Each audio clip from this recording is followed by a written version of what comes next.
I'll never love a black woman. Jae-hyun said it the way he said most things, without raising his voice, without softening the edges, without looking away. He was seated at the far end of the low table in his private estate, a glass of whiskey untouched at his right hand, the city spread dark and quiet through the glass behind him. Across from him, Lucas Hahn leaned back in his chair with the specific ease of a man who had heard something worth paying attention to. Lucas tilted his head. Seo-yeon ended things last week, he said. I suggested you consider a different type of woman. And you've decided that a black woman is out of the question. Jae-hyun's expression did not shift. Different world. Different complications. He reached for his glass. It doesn't fit. Lucas said nothing. Instead, he looked to his left. Amara Sinclair was already looking at Jae-hyun. She was sitting with the stillness of someone who had learned, long ago, how to occupy a room without disturbing it, back straight, glass held loosely, nothing on her face that she had not put there deliberately. There was one moment, 1/2 second, where something crossed her expression that she had not intended. Something old and precise and quietly painful. Lucas saw it. He always saw it. Jae-hyun did not. He never had. You are saying, Amara said, and her voice was completely even, that it would not matter who she was. What she was like. What she had built. You have already decided. Jae-hyun looked at her. Yes. Amara nodded once, slowly. She looked down at the table. Then she looked up, and there was something different in her eyes now. Not hurt. Something that had moved through hurt and come out the other side, into something cooler and more deliberate. The look of a woman who has just made a decision she will not be talked out of. She set her glass down. 3 encounters, she said. Her voice was steady. Not dates, she used the word encounters the way she used all precise language, because she meant it exactly. 3 situations where you engage with me not as a colleague, not as a contact, but as a man who is actually looking. If I can make you feel something you cannot explain away, you acknowledge that your wall has nothing to do with culture. She paused. And everything to do with fear. Lucas sat forward almost imperceptibly. Jae-hyun raised an eyebrow. And if you don't? Then I work one operation of your choosing. She held his gaze without blinking. No conditions. No limits. My skills, your mission. There was a silence. Jae-hyun looked at Lucas. Lucas was wearing the expression of a man watching something he had quietly arranged arrive on schedule. Jae-hyun looked back at Amara. He saw someone he had known for 5 years. Someone who had sat in rooms where people did not come back from.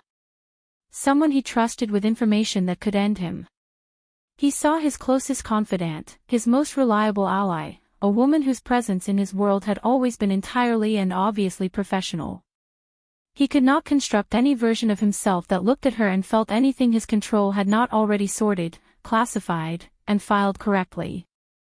Deal, he said. Amara picked up her glass and took a slow, deliberate sip. Below the table, out of sight, her hand was not entirely still. Before we go any further, if you believe that the strongest walls come down not with force, but with presence, this story was written for you. Subscribe now. Drop a comment and tell us, do you think she can break through him? Because I promise you, you are going to want to be here when this ends. Jae-hyun Kang was 34 years old and had not been genuinely surprised by anything in almost a decade. This was not arrogance. It was architecture. He had built his life with the precision of a man who understood that surprise was simply preparation's failure, and he did not fail. The organization he ran, quiet, layered, and effectively invisible to anyone who wasn't looking from exactly the right angle, had tripled in reach since he took control at 26. His name moved through certain circles the way weather moved. You did not see it coming until it was already on top of you. Forbes had never written about him. That was intentional. The people who mattered knew. Amara Sinclair had walked into his world 5 years ago through a financial audit that had nearly exposed 3 of his subsidiary holdings, and she had found every thread before anyone else could. He had not hired her as a threat. He had hired her because anyone capable of that level of precision was either an enemy or an asset, and he preferred to make that determination quickly. She had been an asset every day since. She was 31, forensic legal strategist by training and by instinct, and she was the only person in any room Jae-hyun occupied who spoke to him as though his title were a detail rather than a fact. Not disrespectfully. Simply accurately. She treated his authority the way she treated everything, as information, assessed and then set aside in favor of what was actually true. Lucas Han had been there before the empire. He was the one person who had watched Jae-hyun build the walls and had never once pretended they were a personality. He knew the difference. He had simply been waiting, with the patience of someone who understood long timelines, for the right moment to apply the right pressure. The terms of the bet had been stated clearly. 3 encounters. A defined outcome on each side. Jae-hyun had listened, considered, and agreed with the calm of a man accepting a meeting he expected to be brief. He had never lost anything he decided to keep. He had not yet decided to examine what that had cost him. Jae-hyun had chosen the restaurant the way he chose most things, with complete control over the conditions. The venue operated publicly as a high-end Korean fusion establishment with a 3-month reservation wait and a sommelier who had trained in Burgundy. It operated privately as a place where the lighting was low, the tables were spaced with intention, and the staff had all signed documents that meant something. He arrived first. He always arrived first. Amara walked in 7 minutes later. He had seen her in every configuration her work required, boardrooms, back offices, late nights over documents that could not leave the building. He knew how she dressed for precision and how she dressed for negotiation. He did not know this version.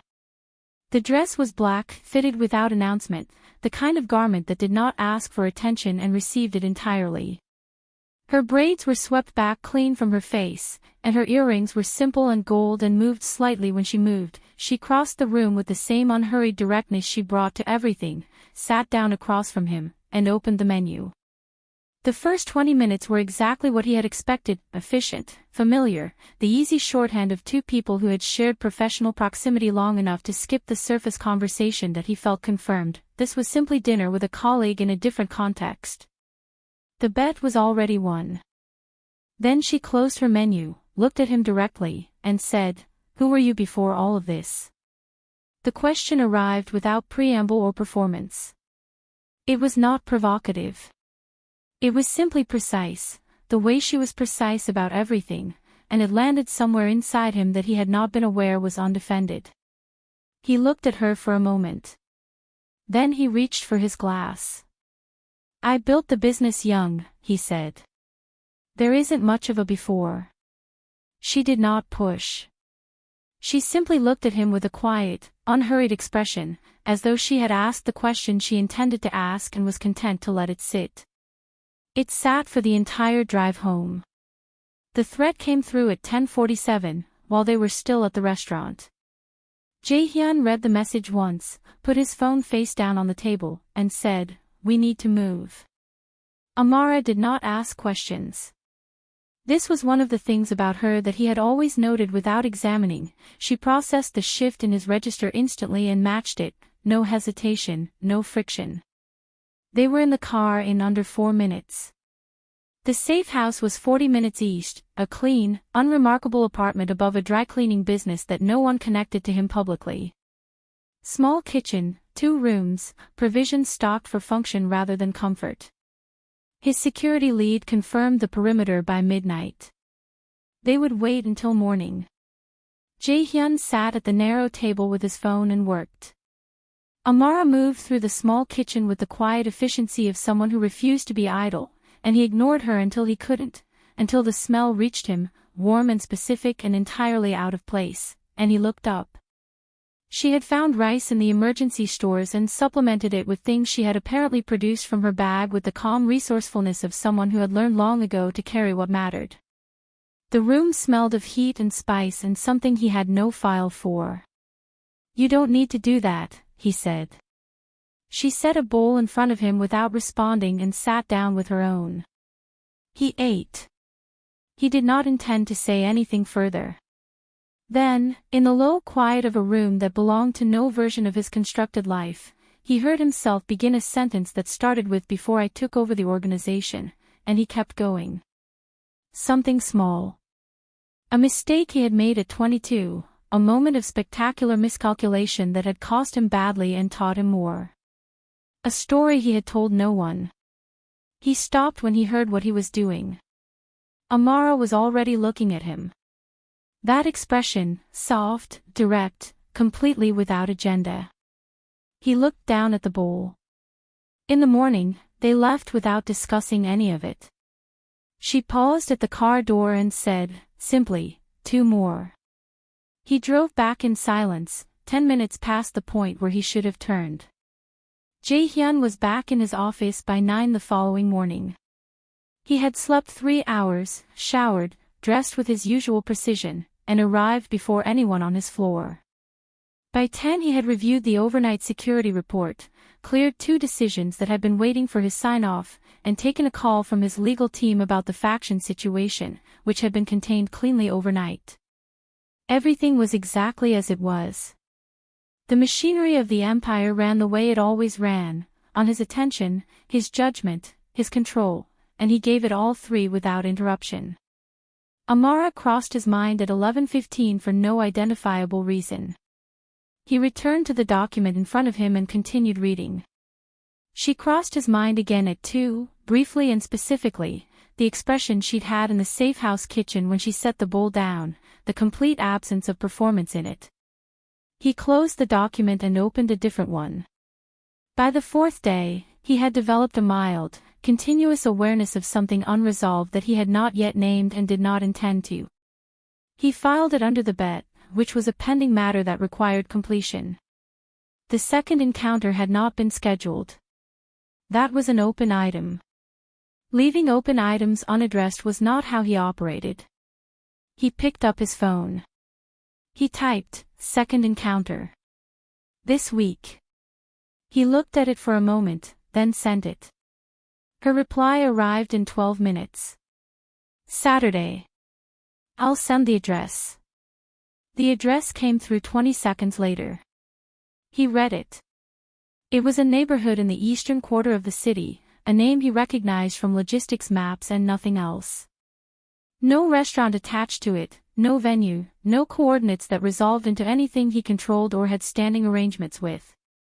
Just a street address and a time. He read it again. He set his phone face down on the desk and returned to the report in front of him. He picked the phone back up 11 minutes later and read the address a 3rd time. He did not ask questions. He wrote it down. She was already waiting at the entrance when he arrived, wearing a sundress the color of amber and flat sandals, her braids loose around her shoulders rather than swept back, and she looked so entirely different from every version of her his world had produced that he almost didn't place her immediately.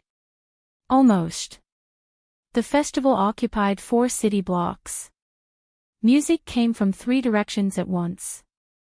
The smell of cooking reached him before the crowd did, something charred and spiced and layered in a way that his usual environments, curated and controlled, did not produce. He stood at the edge of it and understood, within 30 seconds, that absolutely nothing here knew his name. Amara moved into it like water finding a channel. She greeted a vendor by name, accepted a small paper cup of something and handed it to him without ceremony, and kept walking, trusting him to follow. He followed. He was not accustomed to following. He did it anyway. She handed him things to try with the same directness she brought to everything, no preamble, no explanation, just a quiet watch his face as he tasted. He tasted things he had no category for. His expression, without his permission, said so. She did not comment. She moved them forward. He was not sure, precisely, when his posture changed.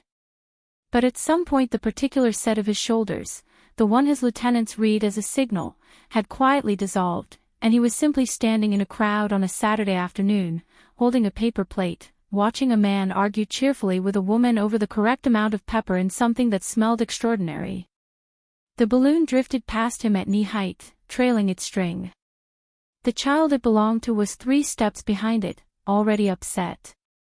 Jae-hyun reached down, caught the string, and crouched to return it. The child grabbed it without ceremony and ran back to its parent. He stayed crouched for a moment longer than necessary. When he stood, his face was open in a way it almost never was, unguarded, almost young, something in it that predated the empire entirely. Amara was looking at something else when he turned around. The festival thinned behind them as they walked back toward the car, the afternoon light going low and golden across the street. Neither of them spoke for the first block. It was the comfortable kind of silence, which was its own problem. "You're different when no one's watching," Amara said. She said it the way she said most true things, without weight, without accusation, simply as an observation she was placing on the table between them. Jae-hyun kept walking. He did not respond, because there was no efficient response, and because denying it would have required a conviction he could not currently locate. She continued, her voice still even, "You do this with everyone. When something gets close to real, you create distance." She paused. "Not cruelly. Just carefully. Like you're managing the perimeter." He looked straight ahead. She stopped walking. He stopped a beat after her. She turned to face him, and her expression was the one he had the least defense against, direct and entirely without agenda, the look of someone who was about to say something they had been carrying for a while and had decided, finally, to set down. "I need you to promise me something," she said. "Whatever happens with the bet. Whatever this becomes or doesn't become." She held his gaze. "We stay what we've always been to each other. You don't let this make things strange. I need to know that's not at risk." He looked at her for a moment. The late light was on her face. The city moved at a normal pace around them, indifferent, and none of it registered. "I promise," he said. She nodded once, satisfied, and began walking again. The matter was closed, as far as she was concerned. Filed, resolved, returned to equilibrium. He drove her home with his jaw set in a way that had nothing to do with the traffic and everything to do with 2 words, "whatever happens," that had lodged somewhere behind his sternum and declined to move. He didn't examine them until 2 in the morning. By then it was already too late to pretend they meant nothing. 3 days passed. Jae-hyun did not text first. He told himself this was patience, which was a quality he possessed in abundance and applied with precision. He was not waiting. He was simply not acting, which was different. He ran the organization. He made decisions. He slept without difficulty and worked without interruption and did not check his phone with any frequency that could not be explained by professional necessity. On the 4th day, Lucas mentioned Dominic Reeves. He said it the way he said everything that mattered, inserted into a different conversation, frictionless, almost incidental. A high-profile attorney. Moved in adjacent circles. Had apparently been in contact with Amara for some weeks. Lucas mentioned it once, did not elaborate, and moved on to something else. Jae-hyun was at her building in 20 minutes. He pressed the intercom. There was a pause, and then a voice answered that was not hers, male, measured, the voice of a man entirely comfortable answering a door that was not his. Jae-hyun said her name. Another pause. Then, 1 moment. She came down alone. She pushed through the building door and stepped into the afternoon light and looked at him with an expression that was steady and careful and already decided. She had clearly known he would come. She had prepared for it the way she prepared for everything. She was giving it a real chance, she said. "Dominic." It had moved quickly. She thought it deserved the space to continue properly. She looked at him directly throughout, the way she always did, and her voice did not ask for a reaction and did not leave room for an argument because she had not framed it as something arguable. The third encounter wasn't necessary, she said. He had been right. The bet was never going to work. She smiled. It was the most painful thing he had seen in years. Then she went back inside. Jae-hyun stood on the street. The afternoon continued around him at its normal pace. It was not raining. The sky was clear and unhelpfully bright, and he stood in it for a long time, and thought, with the cold clarity of a man who had just felt something he had no prepared response for, that he wished it were. What followed was, by every observable measure, completely normal. He attended his Monday briefing and caught every detail. He reviewed the weekly security reports and identified an inconsistency his team had missed. He took 3 calls on Tuesday that required the particular kind of focused authority only he could provide and delivered it without fault. His deputy, who had worked beside him for 6 years and could read the temperature of a room he was in from a corridor away, noted nothing unusual. The Empire ran exactly as the Empire ran. He made every correct decision. And behind all of it, something was running that he could not locate or shut down. It had no shape he could work with. It was not grief, not anger, not the particular cold focus that preceded action. It was simply a low, continuous awareness of a space that had changed, the specific weight of a room configured differently than it had been, a frequency that had gone quiet. He caught himself, twice, reaching for his phone for no reason he could justify professionally. He did not send anything. He put the phone down and returned to work. Lucas found him on Thursday evening, late, in the way Lucas had always found him when it mattered. They sat with drinks neither of them were focused on, and Lucas let the silence run its full length before he spoke. "You built a life out of knowing exactly what you wanted," he said, "and taking it." He was not unkind. He was simply accurate, the way he was always accurate when it cost something. And the one time something was right in front of you, you called it impossible and waited for it to leave. Jae-hyun said nothing. Lucas finished his drink and left without elaborating. He had said the thing. The rest was not his work. At 3 a.m, Jae-hyun lay in the dark of a room that was silent and expensive and entirely without comfort, and he stopped moving around the truth and looked directly at it. He was in love with Amara Sinclair. He had been, he understood now, for longer than he had any efficient explanation for. And he had spent that entire time being absolutely certain he was not. The certainty had cost him everything it was always going to cost him. He simply hadn't been paying attention to the invoice. Lucas's invitation arrived on a Friday morning. Jae-hyun read it once, set his phone down, and sat with it for approximately 4 minutes. Then he stood up, told his deputy to clear the afternoon, and left the building. He arrived at the venue that evening wearing the expression his organization had learned, over many years, to treat as a serious signal. The rooftop was lit warmly, full of people who moved aside without quite knowing why. He did not see them. He crossed the room with the singular focus of a man who had made a decision he intended to keep and found her near the far railing, in a white dress, laughing at something someone had said. She saw him coming. Her expression shifted into something careful and unreadable. He stopped in front of her and said nothing for 1 moment. Then he spoke, and his voice had none of its usual architecture in it, no command, no distance, no performance of control. Just his actual voice, which almost no one had ever heard. He told her he could not do this. Not because he was used to winning. Because she was the only person in any room who had ever made him want to be known rather than feared, and he had called that impossible for years, and he had been wrong, and he was asking her, not instructing, not negotiating, asking, to let him try. The rooftop was very quiet. Then Lucas laughed. Full and helpless and long overdue. Dominic Reeves took a small, deliberate step backward, with the expression of a man who had successfully completed a performance and was now professionally exiting the stage. There was no engagement. There had never been an engagement. Lucas had known about Amara's feelings since the second year.